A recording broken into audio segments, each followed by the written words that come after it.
जय हिंदू राष्ट्र. शस्त्रास्त्रधारी महिषासुरमर्दिनी देवीचा तू अवतार. तुझ्या उदरी जन्मली स्वातंत्र्याची लखलखती तलवार. रयतेवर धरून मायेचे छत्र झालीस तू रयतेची माई. स्वातंत्र्य दुर्गे वंदन तू चरणी हे जिजाई. ज्यांच्या संस्कारातून सकल मराठी मुलूक पारतंत्र्याच्या बेडीतून मुक्त होऊन स्वावलंबी स्वातंत्र्याच्या छताखाली आला, अशा राजमाता राष्ट्रमाता आऊसाहेबांना सर्वप्रथम त्रिवार मानाचा मुजरा. हिंदूंचा रक्षण करता म्हणजे छत्रपती, हिंदूंची ढाल आणि भवानी तलवार म्हणजे छत्रपती. 12 ज्योतिर्लिंगांचा, असंख्य अगणित तीर्थक्षेत्रांचा, धर्मक्षेत्रांचा एकमेव आधार म्हणजे छत्रपती. तुम्हा जगण्याचं आणि 4 दिवस सुखानं बघण्याचं कारण म्हणजे फक्त आणि फक्त छत्रपती. छत्रपती शिवाजी महाराज, धर्मवीर छत्रपती श्री संभाजी महाराज आणि छत्रपती शिवपुत्र राजाराम महाराज यांना त्रिवार मानाचा मुजरा. थोडक्या शब्दात माझी ओळख करून देते. माझं नाव श्रद्धा दत्तात्रय शिंदे. मी मूळची पुण्याची आहे. मी पुण्यात राहते आणि मी कोणती अशी शिवव्याख्याती वगैरे नाही आहे, पण संस्कृतींवर होणाऱ्या टीका आणि धर्मावर होणारे आघात पाहता मला माझ्या धर्मासाठी उभं राहू वाटलं, म्हणून मी आज तुमच्या समोर उभी आहे. सर्वप्रथम तुम्ही मला इथे बोलावलात याबद्दल सर्वांचे खूप खूप आभार. दादांनी मला सांगितलं की आम्ही पहिलं वर्ष एक गाव एक शिवजयंती करतोय. आता याहून आनंदाची गोष्ट दुसरी कोणती असेल मला वाटत नाही. तर शिवजन्मोत्सवाच्या तुम्हा सर्वांना भव्य आणि शिवमय शुभेच्छा. हिंदुत्वाची पावन गंगा मनात आमच्या अखंड वाहे आणि धर्म स्वतःचा रक्षवाया अवघा हिंदू समर्थ आहे. आम्ही म्हणतो हिंदू धर्म समर्थ आहे रक्षण करण्या, पण हा धर्म आम्हाला कळाला कुठून? हा धर्म म्हणजे नक्की काय? आणि एवढा मान, स्वाभिमान, अभिमान आम्हाला आमच्या हिंदू धर्माबद्दल का? अर्थात धर्म म्हणजे काय हे आम्हाला शिकवलं कुणी? धर्म म्हणजे काय हे आम्हाला शिकवलं ते आमच्या धर्मवीर छत्रपती संभाजी महाराजांनी. अहो, आमचा अभिमान, आमचा स्वाभिमान, आमचं कर्तृत्व, आमचा मान, सन्मान, प्रेम, जिव्हाळा, आपुलकी, नातं जे काही असेल आमच्याकडून एकच आवाज येतो, धर्मवीर छत्रपती संभाजी महाराज. कोण होते? कोण संभाजी महाराज? काय होतं काय त्यांचं आयुष्य? आम्ही म्हणतो आज जगावं कसं ते शिव छत्रपतींकडून शिकावं आणि मरावं कसं ते शंभू छत्रपतींकडून शिकावं. पण फक्त मरावं कसं हेच का त्यांच्याकडून शिकावं? आयुष्यात कितीतरी अडचणी आल्या, पण तरीही कठीण प्रसंगी कसं उभं राहावं ना हे सुद्धा शंभू छत्रपतींकडून शिकावं. थोडक्या भाषेत त्यांचं आयुष्य तुमच्या समोर मांडते. थोडक्या भाषेत त्यांचं आयुष्य मी आज तुमच्या समोर मांडणार आहे. अभिदादा मुंडे रचित शंभू गाथा तुमच्या समोर सादर करते. पुरंदर के पत्थर में हर हर की गूंजती, पुरंदर के पत्थर में हर हर की गूंजती, अग्नि समबर से मेघ भगवी हर बूंदती. सईमा के पेट मां भवानी का सूत्र था, चंचल प्रचंड मानो मन का वो रुद्र का. बिजली कड़की मेघ पर से मरहटों के नेत्र तर से देखने शिव शंकर का रौद्र रूप नेत्र भर के. हिंदवी के गर्भ में एक चिंगारी सुलग चुकी, किले के एक दालन से किलकारी गूंज उठी. शेरनी के कोख से एक बालक ने जन्म लिया, शिवजी ने खुद का अंश वसुधा को भेंट दिया. हर घर में उत्सव, हर पत्थर में उत्सव, हर पर्वत पर उत्सव, सब सर्वत्र उत्सव. सबसे पहले साया उस पे आदिशक्ति का पड़ा, सामने एक तेजस्वी शक्तिपीठ था खड़ा. जैसे खड़ी माँ काली पैरों में संसार लिए, खड़ी खुद जगदम्बा जिजाऊ का अवतार लिए. फतवा कब का पहुंच चुका शिवाजी राजे तख्ता, पुत्र रत्न देखे बिन बाप कैसे रह सकता. ऐसा कोई शस्त्र नहीं जो घाव कमल समझ सके, ऐसा कोई शास्त्र नहीं जो बाप का दिल समझ सके. बारिश बनराज निकले हिंदू वृक्ष के पढ़ने की ओर, जैसे निकले सूर्य देव रथ पे बैठे करने की ओर. अपना ही अंश देख आंखें वे सेक रहे, खुद का प्रतिबिंब राजे हाथों में देख रहे. तेजस्वी मुखमंडल माथे पे शिवगंध डोले, घुंघराले बाल जैसे जटा में भुजंग खेले. विधि का विधान कहने हर भट को बुला लाया, मंगल शनि बृहस्पति वो ग्रह सारे लेके आया। एक एक ग्रह रखा कुंडली में कर विचार, हर भटके मुख से निकली वाणी कुछ इस प्रकार। रौद्र रूप प्रलयकारी नीलकंठ जटाधारी ऐसा रत्न उपजा है खुद मनुष्य के वेश में, जैसा कोई साध्य नहीं भूत या भविष्य में। मृत्यु से जिसको भय नहीं, मृत्यु से पहले शय नहीं, किंतु पुराणों के रुद्र जैसी आपदा है आन पड़ी, बालक की कुंडली में ग्रहों की है जंग चिड़ी। ऐसे फंसा रुद्र उनसे जो कि उसके थे करीब, रुद्र बनकर जना है तो रुद्र सा ही है नसीब। यानी नियति के खेल से शिवनंदन अनजान था, दुनिया से दूर बाल शंभु नादान था। शूर था वो वीर था, अखंड था प्रचंड था, जिस मनुष्य की वीरता पे देवों को घमंड था। उसी वीर गौरव को कपट का ग्रहण लगा, अपनों से था धोखा उसको जो कि तब वहम लगा। समझाने तक कभी न नियति ने वक्त दिया, असमंजस बालक से माँ का दूध छीन लिया। माना के संघर्ष कभी किसी से डला नहीं, पर छीना दूध तब जब उसने माँ तक बोला नहीं। तभी प्रांत की कुकुनबिन को माँ साहब ने याद किया, एक राजा का वंश किसी प्रजागण को सौंप दिया। अरे यूं ही नहीं कहता कोई राष्ट्र की माता उन्हें, था राष्ट्र का सम्मान करना बखूबी आता उन्हें। धन्य माँ धाराऊ जिसने बच्चे को स्तनपान किया, जो रानियों से ना हुआ उस तख्त का सम्मान किया। तंत्र मंत्र आयुर्वेद कुछ न बचा कहीं शेष, सारे वेद किए पेश, शरण था कोई विशेष। बीमार पड़ी माँ का हाथ हाथ से फिसल रहा, मुरझ रहा था फूल वो जो अभी अभी खिल रहा। सफर की शुरुआत में ही सई माँ ने प्राण त्यागे, जल रहा था फूल उसमें जल रही चिता जो आगे। तभी बढ़ते सुराज्यों को किसी कुफ्र की नजर लगी, पुरंदर के खातिर कहीं किलों पे मोहर लगी। राजे के जुबा पे फिर भी मिर्जा को संदेह था, जिस जुबा खातिर वीरों ने त्यागा अपना देह था। तब उसने अपनी कैद में कोई नूर अमानत रखा, 6 साल के संभाजी को बतौर जमानत रखा। आयु से वीरता का मोल कोई कैसे ही कर पाएगा, खुद राजे को यकीन था ये तो ना घबराएगा। बढ़ रही आयु के साथ समझदारी बढ़ रही, धार इस कटार को अब धीरे धीरे चढ़ रही। राजे के नाम फतवा कोई आगरा से आया था, सालगिरह के न्योते पे तहजीम से बुलाया था। वो सालगिरह का न्योता था या था कोई छुपा फरेब, क्योंकि अंत में लिखा था कुछ आलमगीर औरंगजेब। हाँ यही एक नाम सुन के कांपती हर सल्तनत, यही था जो नाम पहुंचा हिंदवी के दर तलक। हाँ इसी ने थोड़े दे मंदिर कई कई शिखर नादान था, जो तोड़ रहा उसी खुदा का दूजा घर। पर आया हिंद से रसिवा आया साथ अपना छावल आया, इंशाल्लाह नूर दे भगवे का सुरूर दे।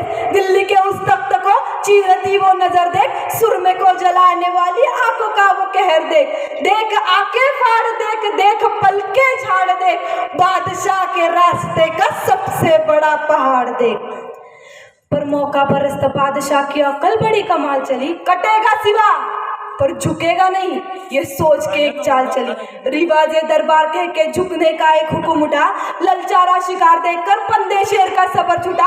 क्रोधित राजे तख्त दिल्ली को पीठ दिखाकर चल पड़े, संतप्त पिता को रोकने खातिर नन्हे शंभू दौड़ पड़े। बदतमीजी की सजा कहकर पिता पुत्र को कैद किया, आगे से ना हो सका तो पीठ में खंजर घोंप दिया। कैद हुए राजे बेशक, पर सोच तो आजाद हुई, और उनकी सोच को कैद करे वो जंजीर कहीं मौजूद नहीं। मुगलजादों का पहरा तोड़ परिंदे कब के उड़ गए, सालगिरह का न्योता कह के कुछ पंख अधूरे छोड़ गए। निकल चुके थे राजे कैद से, पर जान अब तक ना छूटी थी, खुद की ही शान शाद आज औरंगजेब से रूठी थी। पकड़ लो जिंदा या मुर्दा काफिर बच के ना जा पाए, सिर उड़ा दो अपने ही घर खाली हाथ लौटाए। बैरागी का बेश पहन मथुरा में दोनों आ पहुंचे, बालकृष्ण को साथ लिए वसुदेव गोकुल जा पहुंचे। नन्हे शंभू की पीड़ा देख राजे ने मन में ठान लिया, आगे आता संकट उन्होंने पहले से ही जान लिया। दौड़ रहे वो नन्हे पैर मथुरा में ही रुक गए, आगे दौड़ते राजे मुड़ मुड़ संभाजी को देख रहे। क्षत्रियों का शिरोमणि किसी ब्राह्मण के घर पल रहा, नियति ने रचे विपरीत दिशा में समय का पहिया चल रहा। व्याकुल होते बाप ने और एक पत्थर दिल पे रख लिया, जीवित रखने वजबाल शंभू को मृत्यु घोषित कर दिया। वो सब कुछ नियति कर रही जो जो नियति से साध्य हुआ। मथुरा में जीवित संभाजी का राजगढ़ पे श्राद्ध हुआ।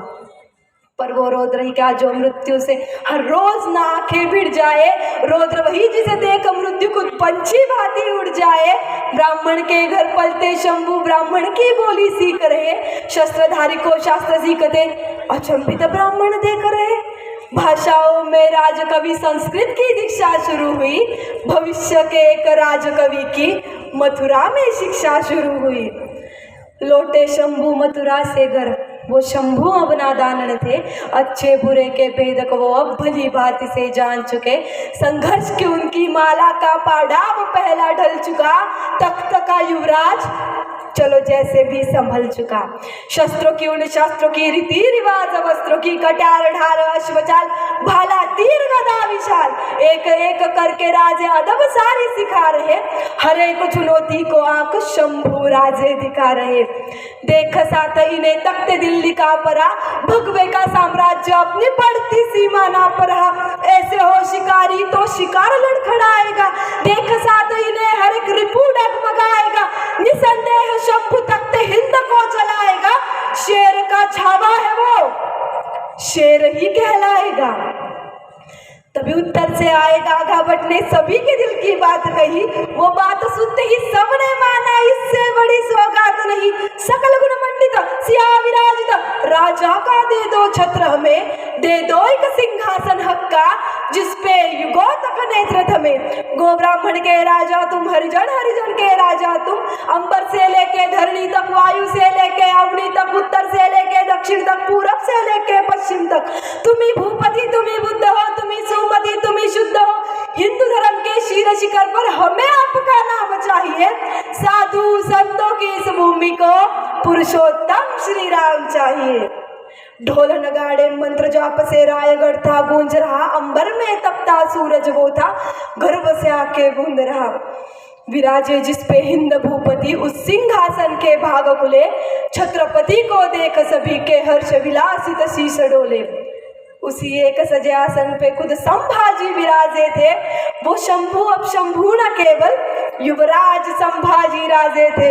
उसी अदक भरे युवराज को एक छुपी नजर थी देख रही, जो नजर बस नजरों से पुष्प पंखुड़ी फेंक रही।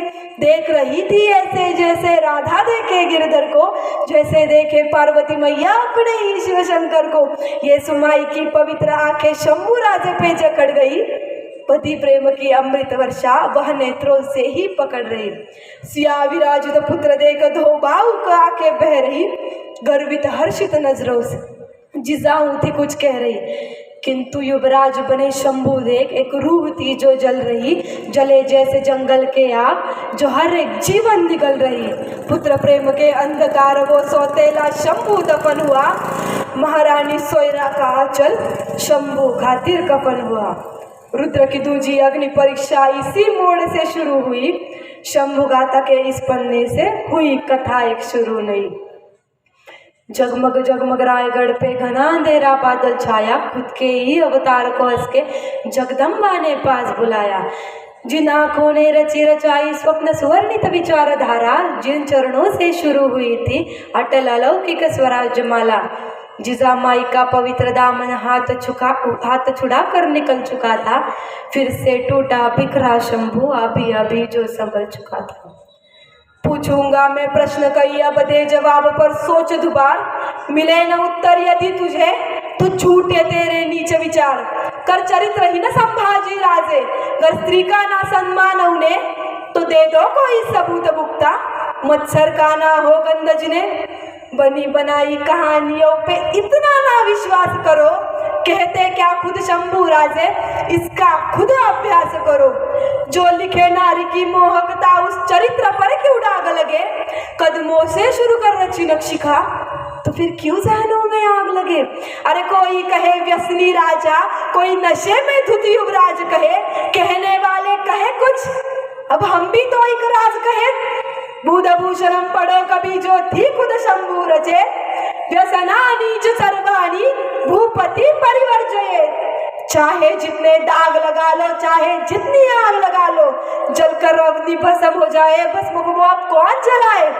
प्रहार करे तो धरती कांपे, कड़कड़ता वो वज्र शंभु, भस्म का जो श्रृंगार करे वो महादेव का रुद्र है शंभु। राजनीति के षड्यंत्रों का चक्रव्यूह रचा जा रहा, गैरों को अपना कहकर शंभू उसी जाल में फंसा जा रहा। नियति ने उठाया धनुष तभी और किया वार था एक घनघोर, तीर इस कदर घुसा हृदय में, बिखरे टुकड़े चारों ओर। रायगढ़ की पनाह में राजे ने अंतिम स्नान किया, छत्रपति को ले जाने मानो शिवजी ने प्रस्तार किया। भराए थे नेत्र सभी के, धरती अंबर पवन समंदर, अंतिम दर्शन हुए सभी के, गुट गुट कर अंदर ही अंदर। शौर्य हिंद शिव छत्रपति दशरथ की भांति तड़पे थे, पुत्र की अपनी राह देखते पिता दीद को तरसे थे। राजा की होती व्याकुलता को रंकों ने दुत्कार दिया, पर निश्चित अनजाने में उन्होंने मृत्यु को ललकार दिया। और कोमल मन से माफ करने वो शंभु है प्रभु राम नहीं, जिसे क्रोधित कर पछताया तू, अवतार वो परशुराम कही। निजी घृणा के अहंकार में कपट की ज्वाला पलकी थी, और अल्पमति उन षंडों की वो चाल बड़ी ही गंदी थी। एक साथ बेईमान बोल उठे बगैर कोई शर्म धरे, क्यों न बेखबर संभाजी को पन्हाला पे कैद करे। पर सेनापति सर लश्कर हम्बिर ये नाम मात्र ही स्वेग छुड़ाए, मजाल क्या कोई इनके समक्ष संभाजी को हाथ लगाए। 100 सुनार की आघाती को ये लोहार ही काफी था, दुश्मन भी मौत की दुआ करे जब नाम सुने इस बागी का। औरंगजेब खुद जिक्र करे जब जब वो काटता जाल बुने, इंसान नहीं शैतान है वो जो खड़ा सिवा की ढाल बने। झूठ फैला इतिहास में लकर, घृणा गोद में स्वार्थ से हिलाकर, कई कट कपट रचे जा रहे, कुरुक का कभी गीत गा रहे। यही बात है वक्त वक्त की, मरहटों के स्वर्ण तख्त की। जितने ना शत्रु युद्ध बेरण पर, उतने तो विभीषण कदम कदम पर सेनापति से सहकर सभी ने उसी बीच प्रस्ताव किया। घर पिता पश्चात तख्ते हिंद को संभाजी ने छत्र दिया, पर राजे के लायक होने की शंका शंभू के जहन में सुलगी थी। शिवाजी आखिर वो नाम था जिसमें शिव की प्रतिमा झलकी थी। उस शिव के आसन पर बैठना इतना भी आसान नहीं, और रुद्र को शायद रुद्र होने का हुआ अभी तक ज्ञान नहीं। तभी पीछे से एक हाथ बड़ा कांधे को सहलाते हुए, राजन हो तुम सांचे कहकर स्वामी को समझाते हुए। काव्य कुशल कविराज कलश मैत्री का दूजा नाम कहो, संगियों में सुदामा वो शंभू को उनका शाम कहो। वार्ता सुमंगल फैल गई हर सह्याद्री के कोने में, चंद दिनों की बात है अब सिंहासन पावन होने में। जिस दिन को आने से रोका आखिर वो दिन आ ही गया, पतझड़ में बोरला सावन सुमधुर नगमा गा ही गया। फिर से नगाड़े, फिर से ढोल दीपों की, फिर से रास रची, फिर से छत्र को भूप मिला, महारानी बनी है सुसाज सजी। दक्षिण गौरव धर्म प्रसारक गो ब्राह्मण प्रतिपालक मालिके सिंध हिंद पदपात शाखा विविध क्षत्रिय कुलीन संस्कृत धर्म पंडित सकल गुण मंडित छत्रपति की जय। वार्ता यह वाक्य साथ साथ सब सल्तनतों में फैल गई, जो सोच के पास से फेंके थे वो चाल भी बाजी खेल गई। बेमौसम त्योहार पड़े जब खौफ सिवा का उतर गया, अनजान वो इस बात से था कि गांव बसा नहीं बिखर गया। 100 कौरव इकट्ठा हो अब शकुनी की चाल खेलेंगे, शांत शिव को ना झेल सके वो शिव तांडव क्या झेलेंगे। दक्खन भूमि की ओर तभी हरे परचम ने रुख मोड़ा, संभा को कुचलने हेतु वश मुगल जादों ने घर छोड़ा। सिवा गुजरने बाद उन्होंने क्या क्या थे सपने देखे, कि चंद दिनों में खबर उठी संभा ने घुटने टेके। पर मैदाने जंग में शिकस्त तय है ओ अंधमती के घोड़ों, हौसला कुचलना है उनका तो पहले उनके गढ़ तोड़ो।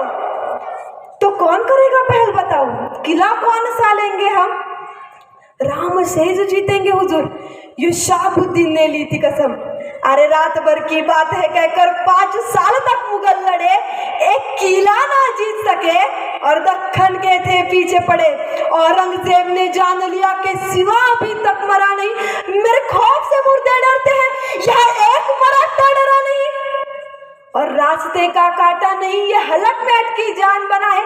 संभा आखिर चीज क्या है, किस मिट्टी का शैतान बना है। पर संभाजी को समझ सके ये तेरे बस की बात नहीं, ये पाक हिंद की मिट्टी है औरंगजेब, जहां तेरी कोई औकात नहीं। वहां निकल चुके थे संभाजी गनिमों पे अपनी नजर गड़ा। 9 साल से दुश्मन का परा शिव धनुष्य जब ये तीर उड़ा। मैं सूरत तमिल बंगाल बिहार से आंध्र प्रदेश की सीमा पर कर फतेह मुकम्मल तोड़ रहा शिवाजी का भगवा सरदार। 9 साल लड़ा, 9 साल बड़ा, 9 साल से सीना तान खड़ा, 9 साल से औरंग जूझ रहा, बस एक फतेह की आस लिए। 9 साल दुआ ना दर्ज हुई, तस्बीह इबादत पास लिए। वो जमीन पे बैठा हाथी कैसा रोकते उड़ते परिंदे को, वो खुदा भी कैसे खारिज करता इस नेक खुदा के बंदे को। आदिल कुतुब सी बड़ी जहांगीरे जिसे लेने बस 2 साल लगे, संभा का ख्याल आते ही वो किसी बच्चे सा बेहाल लगे। इसी बीच आई खबर दौड़ती भाई के रणभूमि से, सालों से दीवार खड़ी थी जा मिली है इस भूमि में। चाल मुकम्मल हुई है पर प्रधान गवा बैठे हैं हम, सालार हिंद हम वीर नहीं, गुरुधाम गवा बैठे हैं हम। सरलश्कर पश्चात मची हलचल मुगलों के डेरे में, अब संभा की खैर नहीं, लो फंस गया मौत के घेरे में। पर हुजूर जब भी वो सामने आया हर बार उठे जनाजे है। औरंगाबाद बुरहानपुर के जख्म अभी भी ताजे है। इब्लिसों की फौज हुजूर सर कफन बांधे वो दौड़ी थी, ऐसा लूटा तब संभा ने लंगोट तक ना छोड़ी थी। तभी बड़ी बेहुदा सोच के चलते औरंगजेब ने हुक्म दिया, उम्मीद भी क्या थी उससे जिसने रिश्तों को जिंदा दफन किया। सीधे मुंह मैदान जंग हम 9 साल से न जीत सके, अब दुखती नस पर हाथ रखो जो दिल पे उसके बीत सके। वह श्रृंगारपुर ने अपनों ने ही छत्रपति से बेर लिया, यह राजधानी को चालाकी से एहतिकात ने घेर लिया। खबर सुनते ही दौड़े संभाजी व्याकुलता का बोझ लिए, वही ठान गड़ा बैठा था मुकर्रब, उसी पथ में अपनी फौज लिए। और इत्तेफाक नहीं है हरगिज, इत्तेफाक नहीं है हरगिज, इसे सोची समझी चाल कहो। और इतनी पुख्ता खबर है मतलब किसी अपने का ही जाल कहो। मुगलों के तलवे चाटे थे किसी ने जमी के चंद किश्तों के चलते, हर बार जहांगीरें तबाह हुई है इन मुफलिज रिश्तों के चलते।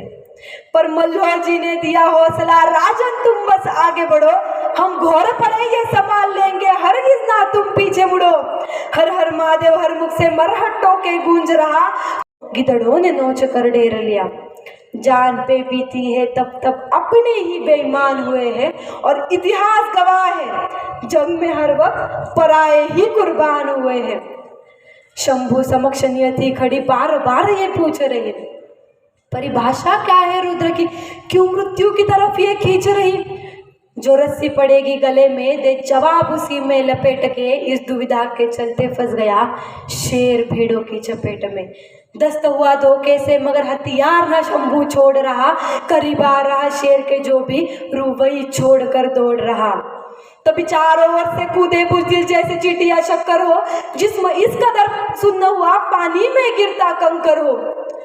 कुदरत के सिवा न खबर किसी को कि अपना राजा कैद हुआ, जिस मिट्टी खातिर लड़ा आज तक उस मिट्टी को यकीनन खेद हुआ। सरजमी पर अंधेरा कर वो पूनम का चांद ले जा रहे थे, और छत्रपति संग स्वराज्य को वो घोड़े से बांध ले जा रहे थे। औरंगजेब को जब ये खबर लगी, कोई गालियां दी, कोई थूक रहा, कोई सर पर पत्थर फेंक रहा, पर मौजूद किसी की मजाल क्या आंखों में उसके देख रहा। क्या दिन दिखलाया ये कहकर वो सूरज भी शर्मिंदा था, और कवि सकल संगुरूर दखन ऊंट से उल्टा बंदा था। 23 साल पश्चात संभाजी औरंग के सामने पेश हुए, नजारे का इस लुत्फ उठाने मुगलजादे खामोश हुए। 100% यकीन था सबको, संभाजी घुटने टेकेगा, जहांपना के कदमों में अपना राज मुकुट वो फेंकेगा।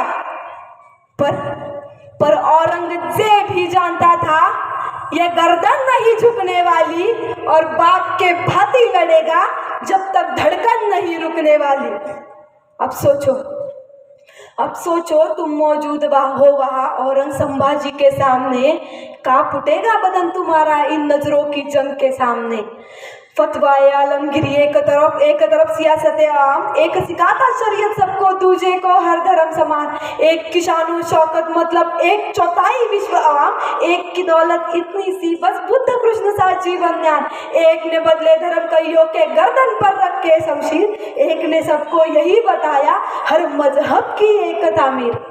अब तुम ही चुनो इन दोनों पे से कहाँ पे धागे कच्चे हैं, औरंग गलत या संभाजी, ये तो हर कोई पूछे है।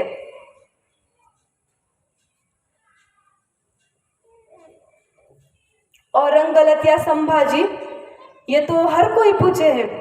तभी संभाजी के करीब आकर पूछे कुछ औरंग ने सवाल, लूट कहाँ रखी है संभा, हम सोच सोच कर हुए बेहाल। हाँ, और हाँ चल ये भी बता दे कौन थे काफिर अब तक तुझसे मुले हुए, हम पूछ के थक गए थे पर सभी के मुंह यहाँ सिले हुए। तभी संभाजी की नजर उठी होठों पे मुस्कान लिए, पैदा ही हम रुद्र हुए हैं, हाथों पर अपनी जान लिए, मेरे बाप के पैरों में है दौलत, जाकर उसे तू हासिल कर और इसी बहाने कदम छू लेना, पर पहले खुद को उस काबिल कर। और रही बात तेरे दूसरे प्रश्न की, तो हम मिट्टी से बेईमान नहीं, और अपनों की जान में मेरी जान, हम तुझ जैसे हैवान नहीं। आग बबूला हुआ बादशाह ये अल्फाज सुनते ही, मनशा नहीं थी उसकी एक और लफ्ज भी सुनने की। नजर तेरी चुभ रही है हमें, है याद दिलाती सिवा की उस, आज भी उसको याद करूं तो रोंगटे होते हैं महसूस।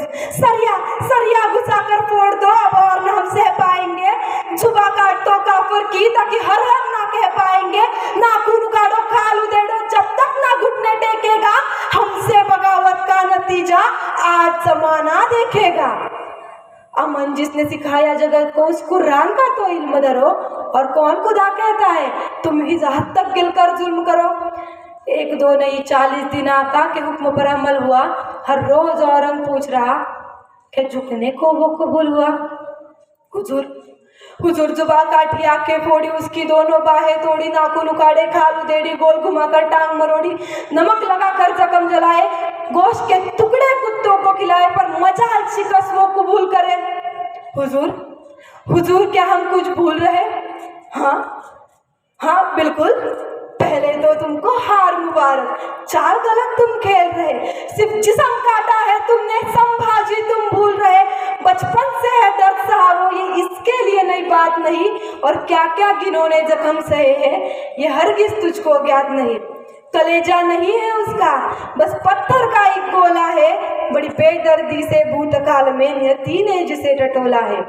नजरों की रोशनी छीनी पर नजरिया ना तुम छीन सके, कहोगे कायर नजर को अपनी उसकी नजरों में दे न सके, छुपा काटी चलो बता दिया तुम वाकई शास्त्र से डरते हो, हम रामकृष्ण को गाते हैं तुम बात शस्त्र से करते हो, इतनी आयतें पढ़कर भी मुगलों के पल्ले पड़ा नहीं, इतिहास गवाह है शस्त्र शास्त्र से बड़ा नहीं। आखिर सर कलम का हुक्म सुना वो अपने ही घमंड को मार गया, औरंगजेब मोहम्मदीन संभाजी से हार गया। वीर पुरुष जो खुद मरकर इतिहास को जिंदा करते हैं, उनकी भी रूहें उठकर बोली देखो देखो ऐसे मरते हैं।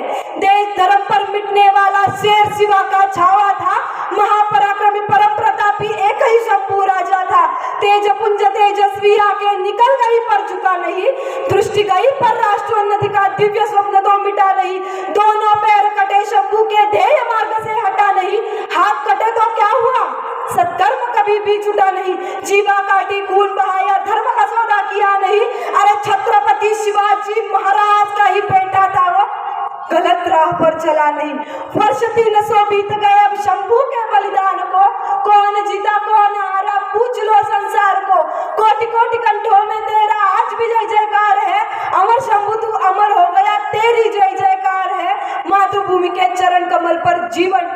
बनाया था और है तुझा दुनिया में कोई जैसा शंभू राजा था।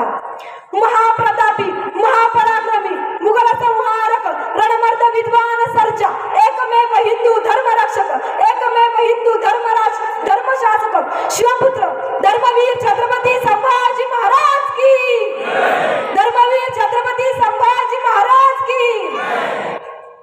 एवढं ऐकल्यानंतर कसं म्हणावं?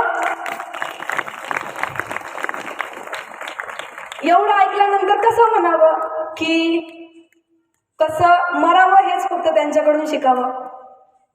जेव्हा बोलता येत नव्हतं तेव्हा आईचा हात हातातून गेला. वडील वारले, 1.5 वर्ष लांब होते. वडील वारले त्यांना भेटीपासून म्हणजे जेव्हा छत्रपती शिवाजी महाराजांचं निधन झालं त्याच्या अगोदर 1.5 वर्ष महाराज भेटले नव्हते संभाजी महाराज मोठ्या महाराजांना. ती बातमी सुद्धा म्हणजे आपल्या पित्याचं शेवटचं दर्शन सुद्धा घेता आलं नाही. बाहेरचे सोडाव तो औरंगजेब लांब राहिला. आपली स्वतःची लोक सुद्धा म्हणजे मागून ते म्हणतात ना ते वाक्य होतं की जान पे बीती है तब तब अपने ही बेईमान हुए हैं और इतिहास गवाहे जंग में हर वक्त पराये ही कुर्बान हुए हैं.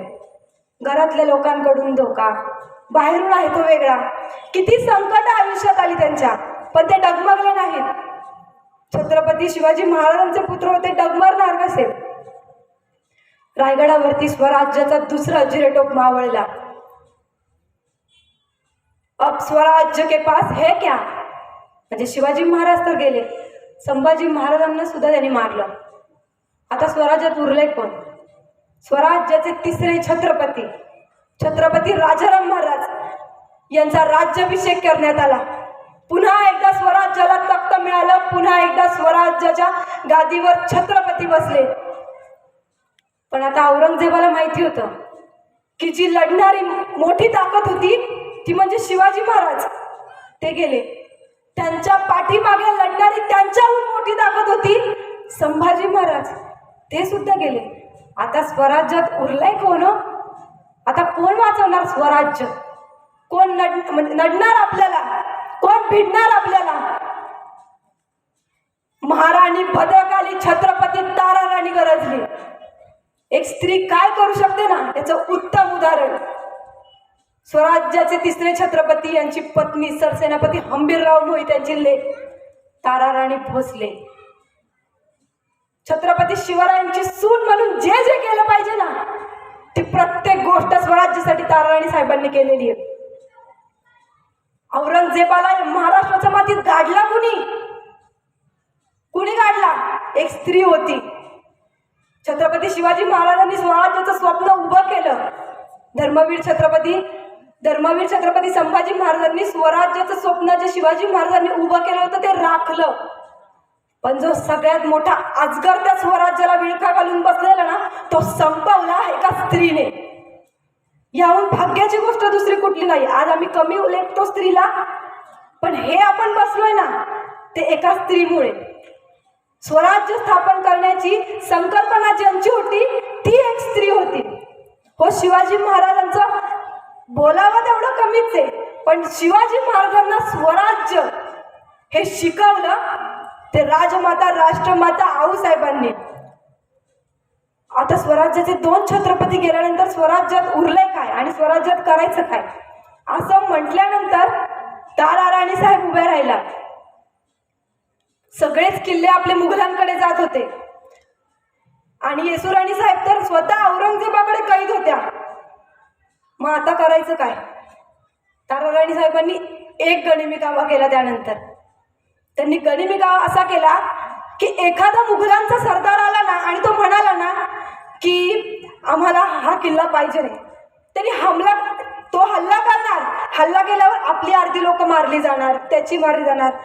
त्यांनी गनिमी कावा काय केला की एखाद्याने हल्ला केला ना की मग स्वतः किल्ला देऊन टाकायचा. आम्ही घाबरलो, आम्हाला नको किल्ला, तुम्ही आमच्यातल्या कोणाला हात लावू नका, फक्त हा तुमचा किल्ला तुम्हाला, असं म्हणून किल्ला द्यायचा. त्यांना खूपच आनंद झाला. हे मराठे घाबरले वाटतं, म्हणजे काय लढतच नाहीत. जे शिवाजी महाराज करायचे, संभाजी महाराज करायचे त्या तर करतच नाहीत, असेच देऊन टाकतायत. तसेच त्यांनी 2 ते 3 किल्ले असेच देऊन टाकले ताराराणी साहेबांनी. आणि त्यानंतर औरंगजेबाकडे ते पत्र गेलं, हुजूर हे दख्खन मधले मराठी किल्ले असेच देऊन टाकतायत, आम्ही किल्ले घेतले सुद्धा आहेत 2-3, आता काय करू. तो तर एवढा खुश झाला, त्याला सवय नव्हती ना, प्रत्येक वेळेस येणार, त्याला मारणार, त्याच्या एखादा मरणार आणि मगच तो जाणार, किल्ला तर कधी भेटायचाच नाही. पण एवढा आनंद झाला की मराठी किल्ला असंच देत आहेत. त्यांनी काय केलं, 800 हत्तीवरून सोन्याचे हांडे पाठवले, पैसे पाठवले, तो किल्ला आहे ना एकदम छान करा, ढासळलेले बुरुज उभारा, नवीन तोफ किल्ल्यावरती दाखल करा, किल्ल्याची जेवढी छान तुम्हाला करता येईल तेवढा किल्ला सजवा.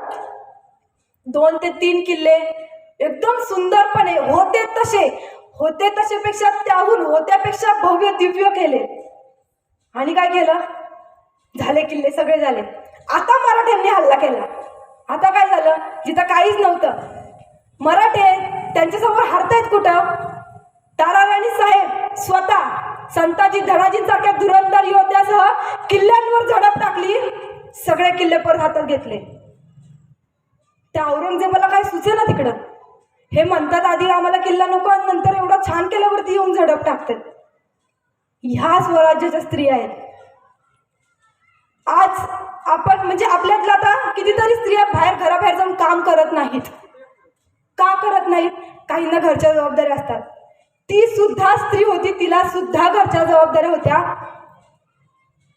पण आमच्या स्त्रियांना जर आम्ही आज म्हटलं तुम्ही लढा, तर आमच्या स्त्रियांना सध्या 7 ते 10 मध्ये वेळ कुठं असतो. कुणाला शिकलीचं लागेर होतं तर कुणाला आरचीचं लागेर होतं. पण जोपर्यंत या महाराष्ट्रातील माता भगिनींना जिजाऊंचं लागेर होणार नाही ना, तोपर्यंत छत्रपती शिवाजी महाराज जन्मालाच येणार नाहीत. आणि छत्रपती शिवाजी महाराज जन्माला येणं ही काळाची गरज आहे. अहो पुरुष काय स्त्रियाही लढल्या रणांगणाही आमची, अहो पुरुष काय स्त्रियाही लढल्या रणांगणाही आमची, तुम्हास काय ठाऊक ती लढली विरांगणा झाशीची, दाभाड्यांची उमा आणि चिन्नम्मा कित्तूरची, पहा पाने चाळून आमच्या इतिहासाची, वाघाच्या जबड्यात घालून हात मोजती दात, इथं जात मराठी आमची, इथं जात मराठी आमची. आता आपले बरेच बंधू कपाळांवरती चंद्रकोर लावतात, जरूर लावा आणि अभिमानाने लावा. हा, पण लावल्यानंतर कुठल्या तरी बाहेर थांबू नका म्हणजे झालं, कुठल्या चुकीच्या मार्गाला जाऊ नका म्हणजे झालं. खूप लोक म्हणतात की चंद्रकोर लावू नये, तुम्ही चंद्रकोर लावली म्हणजे तुम्ही शिवभक्त झाला का. असं काही नसतं. तुमच्या आजोबांनी कधी चंद्रकोर लावलेली तुम्ही बघितली का, वडिलांनी लावलेली बघितली का, नाही ना. तुम्ही संस्कृती जपताय ना, मग तुम्ही जपलीच पाहिजे, तुम्ही चंद्रकोर लावलीच पाहिजे. एक छोटीशी गोष्ट ह्याच्यावरून चंद्रकोरवरून जी मी तुम्हाला सांगते. एक बस स्टॉपवरती एक ताई थांबली होती आणि बस आली, लगोलग बसमध्ये चढली. पुढे एक मुलगा बसला होता, दाढी होती, चंद्रकोर होती, टी शर्ट घातला होता, कानात हेडफोन वगैरे घातला होता. ती त्याच्याकडे बघितलं तिने आणि ती त्याला बिलकुल मागे जाऊन बसली. बस हळूहळू पुढे गेली. मागच्या लोकांनी हिंदी चित्रपटातली गाणी चालू केली, मुलीची छेड काढायला लागली.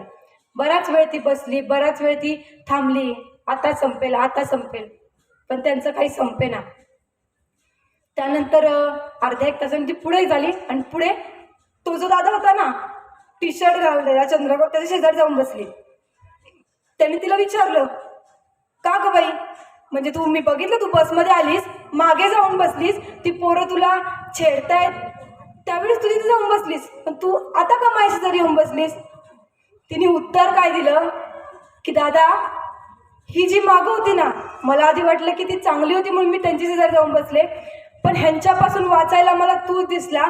तुझ्या कपाळावरच्या चंद्रकोरीवरून आणि तुझ्या दाढीवरून ह्या एका विश्वासावर मी तुझ्या शेजारी येऊन बसले की हा शिवाजी महाराजांचा मावळा आणि हा मला वाचवणारच. म्हणजे जर क्षणिक का होईना त्या चंद्रकोरीमुळे किंवा त्या दाढीमुळे आमच्या माता भगिनींना सुरक्षित वाटत असेल तर काय हरकत काय लावायला, काही हरकत आहे का. आम्ही म्हणतोय की आम्हाला शिवछत्रपतींचं स्वराज्य हे नेटाने पुन्हा उभं करायचंय ना. पण आज आपल्या समाजाला खूप काही कीड लागलेली आहे आणि हे सांगणं मला जास्त गरजेचं वाटतंय. लव जिहाद आज माता भगिनींची संख्या भरपूर आहे म्हणून मी हा मुद्दा म्हणून विषय बोलतेय. लव जिहाद विषय तुम्हाला माहिती आहे का? लव जिहाद ही बरेच माहिती असेल. आता तर त्या ताईचे 35 तुकडे झाले, सगळ्यांना माहिती असेल. कोंबड्यांच्या खुराड्यात हात घातला की कोंबड्या कशा कर्कश आवाज करतात, एखादी काढली की पुन्हा सगळ्या शांत बसतात. त्यांना काय वाटतं, हुश आपण वाचलो. पण असं काही नसतं. पुढचा नंबर तिचा आहे हे तिला माहित नसतं. आम्ही प्रत्येक वेळेस बोलतोय, ओरडतोय, म्हणजे आम्हाला काही कामं नाही अशातला भाग नाहीये बरं का मुळीच. पण त्या ताईचे 50 तुकडे झाले, उद्या तुमचे 100 होईल आहे ना, म्हणून सांगतोय. लव जिहाद ही हिंदू समाजाला लागलेली कीड आहे ना, ही त्याच दिवशी जाणार आहे ज्या दिवशी प्रत्येक हिंदू मुलीला हिंदुत्वाचा वेड लागणार आहे. आणि तुम्हाला ते लागलंच पाहिजे. टिकली, किती मुलींच्या कपाळावर टिकली नाही आज? कोणी हातवर करणार नाही. टिकली लावायला म्हणजे लाज वाटते का आपल्या मुलींना? लाज वाटत असेल ना टिकली लावायला. मी जीन्स टॉप घातलंय, मी टिकली कशी लावू? ते कसं तरीच दिसतं. आणि हे होत असेल ना तर ह्यांच्यासमोर उभं राहायची आपली पात्रता नाही.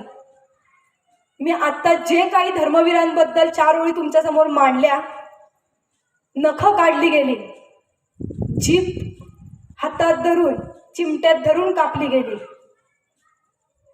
अंगावरचं कातड सोललं आणि मिठाचे चटके दिले.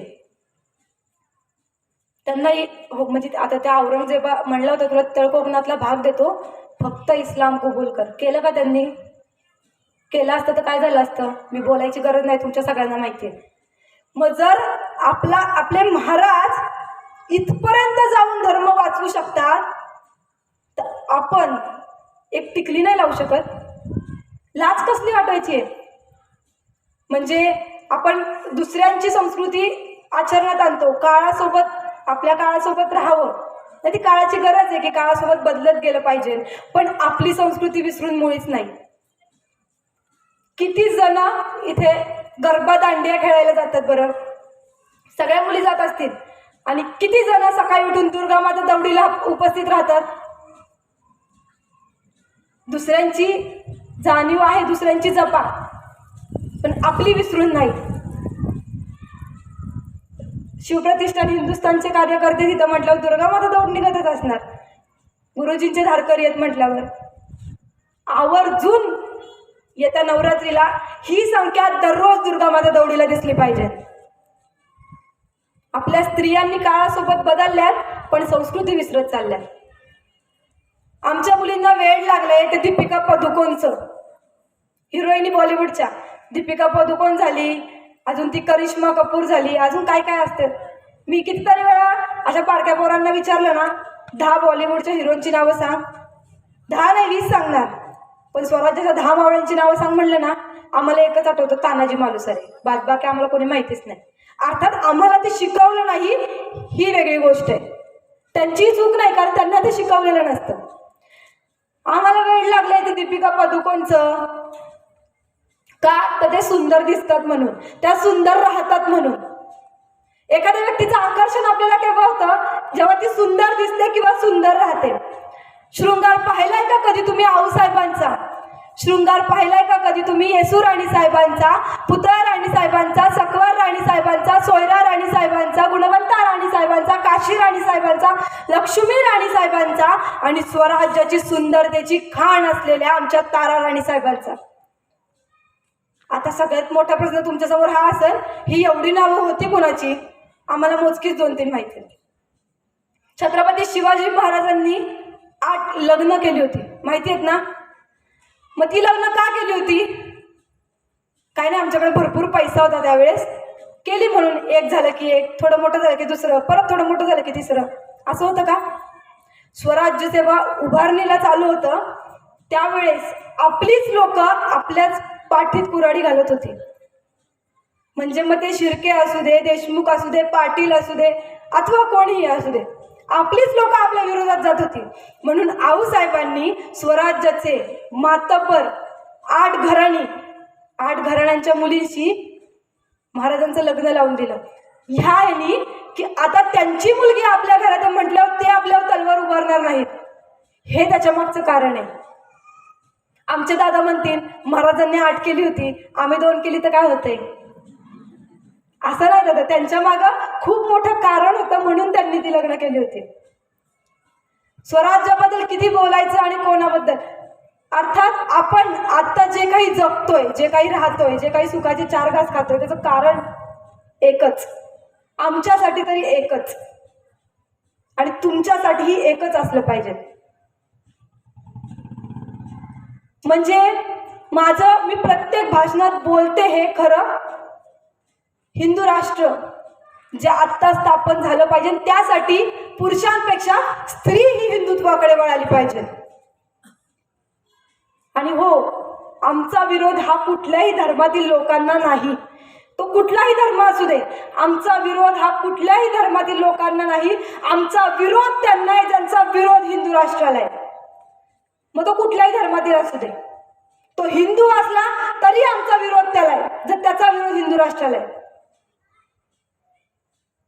आणि आमचा विरोध हा कसाबला आहे. डॉक्टर APJ अब्दुल कलामांचा आदर आम्ही तेव्हाही करत होतो, आम्ही आजही करतोय आणि आम्ही उद्याही करू. तर आपण जे म्हणतो ना, अजून एक म्हणतो नाही ते सत्य आहे, सर्व धर्म समभाव ही हिंदू समाजाला लागलेली कीड आहे. आता मला अर्थात त्याच्यावरती जास्त बोलायचं नाहीये इथे, पण एक छोटंसं तुम्हाला सांगते की जेवढा स्वतःवरती हिंदुत्वाचा प्रखर प्रभाव पाडता येईल तेवढा हिंदुत्वाचा प्रखर प्रभाव स्वतःवरती पाडा. कारण हे स्वराज्य आपल्याला उभं करायचंय, स्वराज्य महाराजांनी उभं केलंय, त्याचं सुराज्य करायचंय. पण सुराज्य उभं करण्यासाठी हे स्वराज्य राहिलंय का. अहो, जिथं तान्हाजी बाजींनी रक्त सांडलं तिथं दारूचा ग्लास सांडतंय. महाराज, तुम्ही उभारलेल्या गडकोटांवरती हे सरकार हॉटेल लॉन्चची स्वप्न बघते. आम्ही आमच्या दुकानांना तुमचं नाव घेतोय, पण तुमचं नाव घ्यायची तरी आमची लायकी आहे का हे मात्र विसरतोय. अहो, हे सगळं सोडाच महाराज, हे सगळं सोडाच महाराज. तुमच्या नावावर ही खेळलं जात आहे राजकारण, आणि निवडणुकीत मते मिळावीत म्हणून दिलं जात आहे तुमच्या समुद्रातल्या स्मारकाचं कारण. आजही तुम्हाला आदर देण्यात हा कमी पडतोय महाराष्ट्र, आजही तुम्हाला आदर देण्यात हा कमीच पडतोय महाराष्ट्र. चुकलात का हो महाराज. प्राणपणाने लढून उभारलं तुम्ही हे हिंदवी स्वराज्य, पण सगळेच असे नाहीत राजे, सगळेच असे नाहीत राजे. आजही तुमचे मावळे निष्ठावंत तुमच्या विचारांवर चालतात आणि पाहून तुमचा अपमान भवानी तलवार काढतात. तुमच्या लेकी सुद्धा मागे नाहीत महाराज, तुमच्या लेकी सुद्धा मागे नाहीत महाराज. बघून अन्याय गरजतात तिथे, आणि तुमच्याकडे बघून एवढं बळ मिळतं ना तुमच्या वाघिणींना, हात लावणं तर लांबचीच गोष्ट, त्यांच्याकडे कुणी पाहायची सुद्धा हिंमत करत नाही. इथे द्या लढण्या बळ आता, द्या लढण्या बळ आता. आमचं शासन आम्हीच रुजवू, द्या लढण्या बळ आता. आमचं शासन आम्हीच रुजवू. तुम्ही फक्त आशीर्वाद ठेवा, आपलं स्वराज्य आम्ही पुन्हा एकदा मिळवू, आम्ही पुन्हा एकदा मिळवू. आता इथे छोटी छोटी मुलं खूप आहेत, त्यांच्यासाठी आवर्जून मी एक गोष्ट सांगेन. छत्रपती शिवाजी महाराज हे शिस्तीचं पालन कसे करायचे. स्वराज्याचा म्हणजे राजगडचा दरवाजा 6 म्हणजे सकाळी 6 वाजता उघडला जातो. जेव्हा सूर्यकिरण पहिलं तिथे पडतं तेव्हाच उघडला जातो. एक दिवस महाराजांना आता पुरंदरमध्ये 23 किल्ले गेले, बादशहानी आग्र्याला भेटीला बोलवले. मग आपल्या मागे या स्वराज्याचं व्हायचं काय आणि ते स्वराज्य टिकणार कसं, यासाठी महाराजांनी मावळ्यांची एक परीक्षा घ्यायची ठरवली. ती अशी, एक दिवस रात्रीचे महाराज गड उतार झाले होते सकाळी, आणि रात्री गडाच्या दरवाजापाशी आले. दरवाजा जोरात ठोठावला, कोण आहे तिकडे, मला आत घ्या. त्यावर एक मावळा तिथून म्हणाला, कोण रे तू. महाराज म्हणाले, मी खुद्द शिवाजीराजे भोसले, दरवाजा उघड. मावळा म्हणाला, अरे तुम्ही जर राजा असाल तर तुम्हाला काय स्वराज्याच्या नीतिनियम ठाऊक नाही का. त्यावर महाराज म्हणाले, हो हे सगळं मान्य आहे, पण गनिम माझ्या मार्गावर आहे, माझ्या जीवाला धोका आहे, तू दरवाजा उघड. त्यावर मावळा म्हणाला, काहीही झालं महाराज तरी मी दार उघडू शकत नाही. स्वराज्याचा नियम आहे, जोपर्यंत तांबडं फुटत नाही तोपर्यंत मी काही दरवाजा उघडू शकणार नाही. त्यावर महाराज म्हणाले, आहे पण नियम मीच लावलेला आहे. ज्यांनी नियम लावलाय त्यालाच कुठं नियम लावतो, तू दरवाजा उघड. त्यावर मावळा म्हणाला, आमच्यात असं काही नसतं. जे नियम प्रजेला तेच नियम राजाला. आणि महाराज, राहिला प्रश्न तुमच्या सुरक्षतेचा, दाराला चिटकून बसा. मी मावळं बुरुजावर थांबवतो, तुमच्या केसालाही धक्का लागणार नाही, ही जबाबदारी आमची. आता मात्र महाराज चिडले. महाराज म्हणाले, बरं दुसऱ्या कोणाच्या आदेशाने का होईना दरवाजा उघडत असेल तो तरी सांग. त्यावर मावळा म्हणाला, जा तिकडे जा शेजारच्या गडावरती आणि तिकडे स्वराज्याच्या कुलमुखत्यार आऊसाहेब बसलेले आहेत, त्यांचा शिक्का घेऊन या, मी दरवाजा उघडतो. महाराज म्हणाले, आता त्यांचा शिक्का घ्यायला गेलो, इकडचा दरवाजा उघडणार, तिकडचा कधी उघडणार आहे. मग त्यावर मावळा म्हणाला, तांबडं फुटायला थोडाच वेळ राहिलाय, तुम्ही महाराज दारापाशी बसा, आम्ही आहोत, तुमच्या केसाला धक्का नाही लागू देणार. आता मात्र महाराज खूप चिडले, पण तो मावळा काय ऐके ना. त्यामुळे महाराज दरवाजाला बसून राहिले. हळूहळू तांबडं फुटलं, मावळ्याने दरवाजा उघडला, महाराजांना आत घेतलं. आता मात्र मावळा मान खाली घालून आदबीने उभा राहिला आणि म्हणाला, माफ करा महाराज, तुम्ही माझी गर्दन मारा, तुमच्या आज्ञेचं मी पालन करू शकलो नाहीये, मी हारलो. महाराजांनी जोरात त्याला मिठी मारली आणि म्हणली, तुझ्यासारख्या मावळ्यांची या स्वराज्याला गरज आहे. म्हणजे ही खुद्द महाराजांची शिकवण आहे. Nation first, king last. म्हणजे आधी राज्य मग राजा. आणि ज्या कंपन्या असो किंवा जी वैयक्तिक आपणही असू, जे कोण शिस्तीने चालतात ना तेच या जगात टिकतात, बाकीच्यांचा कचरा होतो. लहान मुलांसाठी खास मी गोष्ट सांगितली. शाळेत सांगतात ना शिस्तीचं पालन केलं पाहिजे, तर ते हे असं. म्हणजे महाराज असं नाही की फक्त प्रजेने करा, मी राजा आहे मी का करू, असं त्यांचं कधीच नव्हतं. आधी स्वतः त्याच्यावर अंमलबजावणी करायची आणि मग प्रजेला करायला लावायची. शिवविचारांमध्ये अशा घडलेल्या अनेक छोट्या छोट्या कथा आहेत ज्यातून आपल्याला प्रोत्साहन भेटतं. मग ते छत्रपती शिवाजी महाराज असू, धर्मवीर छत्रपती संभाजी महाराज असू, छत्रपती राजाराम महाराज असू व मोगल मर्दिनी छत्रपती ताराराणी साहेब असू, प्रत्येकाने आम्हाला काही ना काहीतरी शिकवले. स्वराज्याच्या पुरुषच नाही तर स्वराज्याच्या स्त्रियांनीही आम्हाला शिकवले. अगं तू लढ, तुझ्या पाठीमागे येसूबाईंची कणखर साथ आहे आणि तू लढ असं म्हणणाऱ्या राणू अक्कांची तुला सोबत आहे. तुम्ही घाबरताय कशाला? स्त्री ही घाबरते कशाला? म्हणजे जर स्त्री आज चारही पाचयांना नाक घासायला लावणाऱ्या छत्रपती शिवाजी महाराजांना शिकवणारी एक स्त्री आहे. जर आऊसाहेब करू शकतात ना, तर त्यांच्या पावलावर पाऊल ठेवून आपणही नक्कीच करू शकतो. धर्माला जागृत व्हा. लव जिहाद सारख्या फालतू कारणांना बळी पडू नका. ही सांगायला लागतंय, हीच दुर्दैवाची गोष्ट आहे. आणि मी जास्त प्रखरपणे इथे सांगू शकत नाहीये, पण इथल्या प्रत्येक माता भगिनींना माहिती आहे की लव जिहाद म्हणजे काय असतं, लँड जिहाद म्हणजे काय असतं. लँड जिहाद तर माहिती असेल, गड किल्ल्यांवरती जे काय उभं करतायत ते. कशालाही कसली परवानगी लागत नाही. आपल्या गड किल्ल्यांवरती संपले कुठले गड किल्ले, गेले हातातून. कुठे राहिले? मोजके 2-4 राहिले. आमचा रायगड, आमचा रायगड. बाकीच्या किल्ल्यांवर कधी छत्रपती शिवाजी महाराज गेले नाही. अहो आम्हाला किल्ले माहितीच नाहीत. बाकीचं तर खूप लांबची गोष्ट झाली. ह्या भारतातील नद्यांवरून कळतं ही देवभूमी, ही देशभूमी नक्की कोणाची आहे. एकूण नद्यांची नावं काढा बरं भारतातील, लगेच कळेल की ही देवभूमी नक्की कोणाची. पण आमचं कसं झालंय, अफजल खानाच्या उरात घाला घालणारे छत्रपती शिवाजी महाराज आम्हाला कधी कळालेच नाहीत. या दख्खन भूमीवरून इस्लामाचे नामोनिशान मिटवण्यासाठी स्वराज्य संस्थापन करणारे छत्रपती शिवाजी महाराज आमच्यापर्यंत कधी पोहोचलेच नाहीत.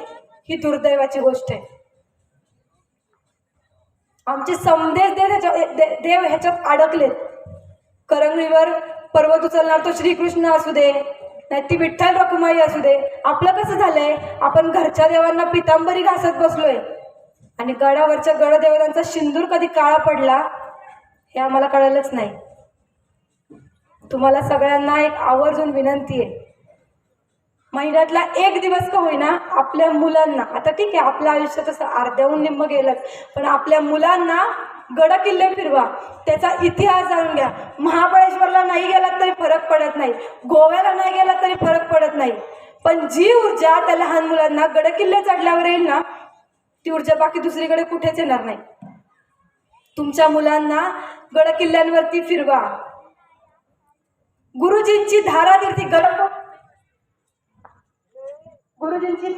गडकोट मोहिमाची अवश्य, आता मुली जास्त नसतात तिथे, पण अवश्य आपल्या मुलांना त्या 4 दिवसाच्या मोहिमेवर पाठवा. मावळे काय असतात ना हे तिथं गेल्यावरती कळतं. किती बोलावं आणि काय बोलावं महाराजांबद्दल, किती बोलावं आणि काय बोलावं, जितकं बोलावं तितकं कमीच आहे. पण मी आता तुमचा जास्त वेळ घेणार नाही, मी तेवढं बोलून इथे थांबते. तुमच्या आयुष्यातील संकटांना सामोरे जाण्याचे बळ आई तुळजाभवानी तुम्हाला देवो, हीच छत्रपती शिवाजी महाराजांचरणी प्रार्थना. फक्त सगळ्यांनी उभं राहा आणि पायातलं चप्पल काढा, आपण शिवछत्रपतींची गारद घेऊया.